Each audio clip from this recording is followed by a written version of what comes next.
Hello friends, welcome to Ponni's kitchen. இன்றைக்கி நான் ஒரு இது சொல்ல போகிறேன், கேளுங்க. என்னென்னா, இது கணவன்மார்களுக்கு மட்டுமில்லை, மனைவிமார்களுக்கும் சேர்த்து தான். இது ஒரு சைக்காலஜி வகுப்பு.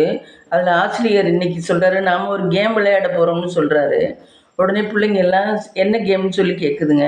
உடனே ஒரு பொண்ணை அழைச்சி, இந்த போர்டில் உனக்கு முக்கியம் என்று தோன்றும் 30 பேரே எழுது அப்படின்னு சொல்கிறாரு. அதுக்கு அந்த பெண்ணும் எழுதினார். பெயர்களை கவனித்த அவர், இதில் உங்களுக்கு முக்கியமில்லை என்னும் 5 பேரை அடித்து விடுங்கள், இதில் உங்களுக்கு முக்கியமில்லைங்கிறவங்க 5 பேரை அடித்து விடுங்க அப்படின்னு சொல்கிறாரு.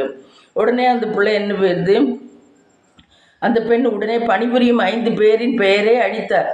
அடுத்து மீண்டும் 5 பேரை அடிக்க சொன்னார். அந்த பெண் பக்கத்து வீட்டில் 5 பேரின் பெயரை அடித்தார். ஆக பக்கத்து வீட்டில் உள்ளவங்களும் வேலைக்கு இருக்கவங்களையும் 5 பேரை அடிச்சிருச்சு. இப்படியே அழித்து கடைசியில் 4 பேர்களே மட்டுமே இருந்தன போர்டில்.